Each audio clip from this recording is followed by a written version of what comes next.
የሙት ስራ ሰው ሆናችሁ ሰው አለመሆናችሁ በቃ የሰውኛ ስሜት የማይሰማችሁ መሆኑን በዚህ ነው የምታውቁት። ታዲያ ከእናንተ ጋር አሁን እኛ ተግባብተን እንዴት ነው የምንኖረው ጋይስ? በቃ ይሁት አጥንቱን ይሁት እንዴት እንደሆነ በቃ ይሄ ነው በቃ። ይሄንን ስንናገር እናንተ እኛን አትወዱንም ትጠሉናላችሁ። ቢኮዝ ካላስ ያኒ በቃ ሌቦች ናቸው። መንገድ ነው የምትጠርገው 18,000 ብር አጠራቅማ አሰረገችሽ።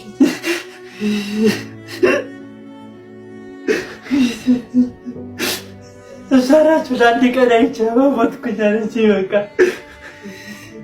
በአራት ቀን ሰው በላይ ምግብ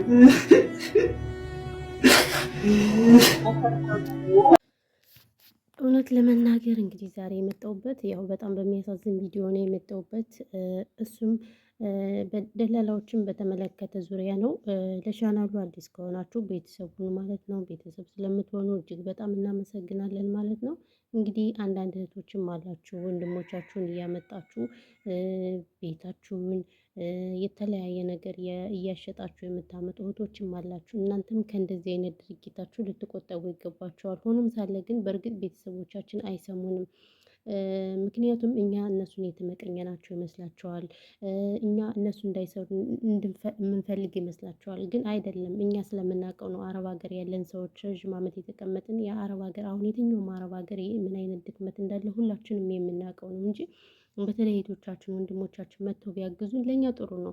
ብቻችን ከቤተሰብ ጋር ብቻችን ለቤተሰብ እኛ ከምንረዳ ብንተጋገዝ የተሻለ ነገር ይሆናል ብዬ ተስፋ አድርጋለሁ። ግን ጥሩ እንዳልሆነ እንነግራቸዋለን። እነሱ ደግሞ እኛ እምቢ ስንላቸው ከብትም እያሸጡ ከቤተሰብ እየተበደሩም ወይንም መሀል ላይ መንገድ ላይ መጥተው ደርሻለሁ ይላሉ። ከዚያኛ ደግሞ ያልሆነ ጭንቀት ውስጥ እንገባለን።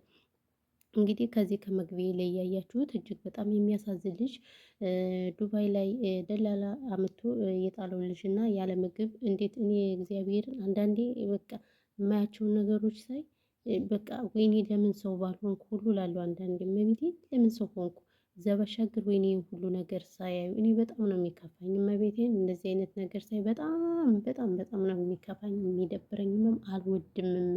እና ይሄ ወንድማችን በቃ እኛ ሀበሻ በጣም ተጨካክለናል። በቃ የመጨረሻው ዘመን ነው የደረስነው እና እኔ ምን አላውቅም።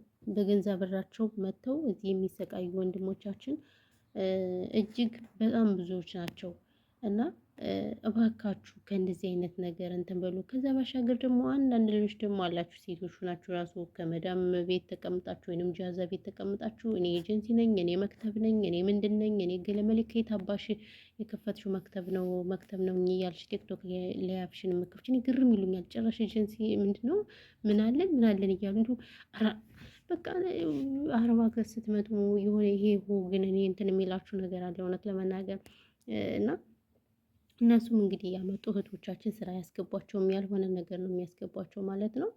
እውነት በጣም ያሳዝናል። ሰላም ውድና የተከበራችሁ ቻናላችን ቤተሰቦች እንዴት ናችሁ? ደህና ናችሁ? ሰላማችሁ ይብዛ።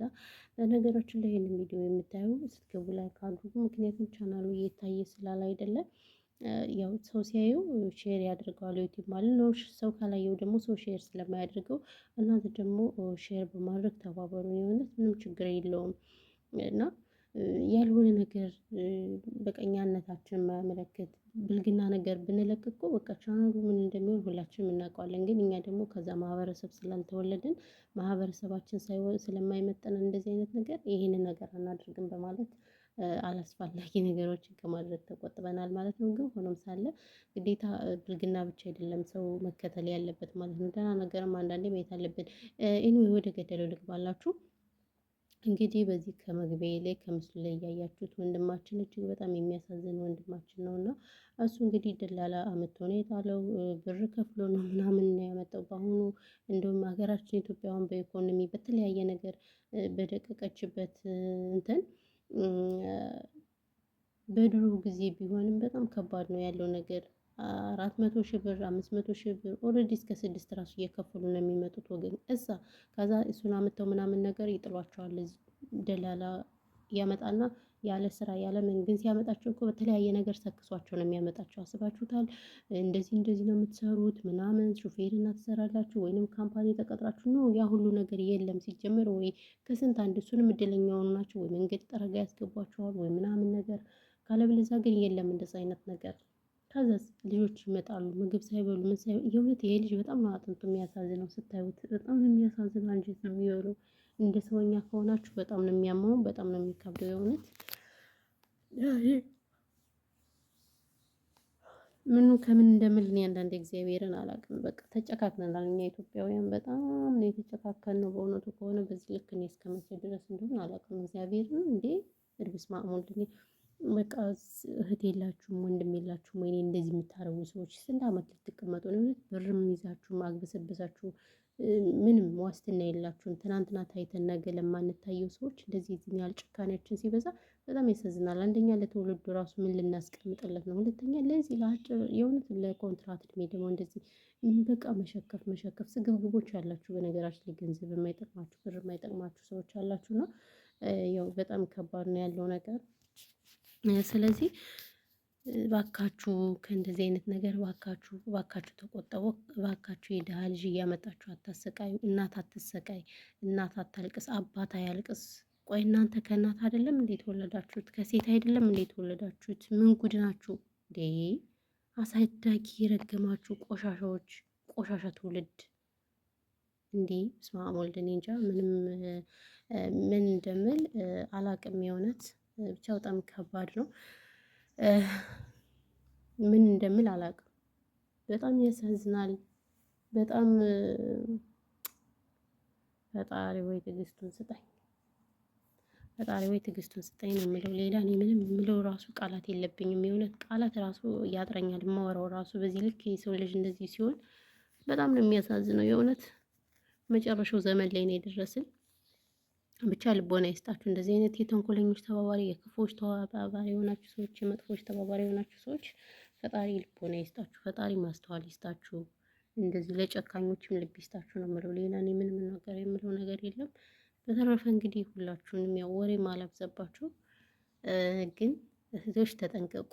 የእውነት እያመጣችሁ እንደዚህ ስራ ያገኙም ሴቶች ኦልሬዲ አሁን የትኛውም ዓለም አረብ ላይ እንትን የለም ስራ የለም፣ ሰው አይቀጥሩም። የእውነት አሁን ሳውዲ ላይ በጣም ብዙ ልጆች አሉ፣ ሴቶች ራሱ ጃዛ ቤት አስባችሁታል? በጣም ብዙዎች ስራ እያጡ ማለት ነው።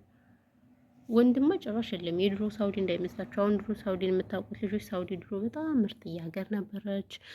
ወንድም ሰራተኛም ደህና ደመወዝ ትከፍል ነበር። አሁን የለም፣ እንደዛ አይነት ነገር የለም። የእውነት እንደ ድሮ አይደለም። እንዲሁም የትኛውም አረብ ሀገራት በተለይ አሁን ዱባይ ላይ ደግሞ ምን ይላሉ መሰላችሁ? ቋንቋ የሚችል ወይን እንግሊዘኛ የሚችል እንጂ ዝም ብሎ ኖርማል ሰው አያመጡም። አስባችሁታል? ድሮ እንደዚህ ያልነበረም ነበር። ስለዚህ አሁን ሁሉም ራሱ አረቦች ስራ መቅጠር ራሱ በጣም ቤተሰብ ያለበት ቤት ምናምን ካልሆነ ስራ መቅጠር አይፈልጉም። የሚገርማችሁ ነገር ከስንት አንድ ካልሆነ በስተቀር እና እየመጣችሁ ከምትሰቃዩ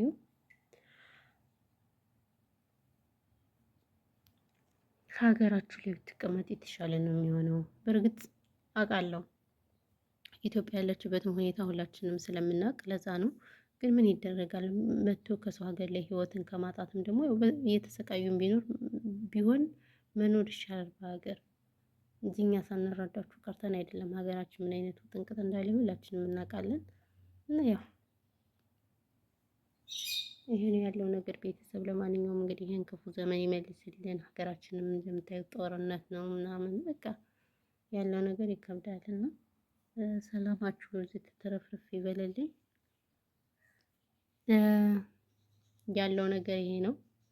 በሌላ ቪዲዮ እስከምንገናኝ ኢትዮጵያ ሀገራችን ጦርነቱ ይመልስልን፣ ሰላሟን ይመልስልን። ሁላችሁንም ከልብ ነው የምናመሰግነው እንግዲህ ስለምታደርጉት ሀሳብ አስተያየት አክባሩ ያክብርልን እያለን እንግዲህ በነገራችን ልጅ ድምፄ ግን ይሰማል ጎበዝ። ድምፄ በስማም ድምፄ ቀንሸን ማወራው ሰው ስለተኛ ማለት ነው። ለዛ ነው እንግዲህ ይሰማል አይሰማ ምንም ማድረግ አይቻልም ትላላችሁ። ማይክ ስንገዛ እንግዲህ በእንትኑ እንመጣለን በትልቁ ማለት ነው።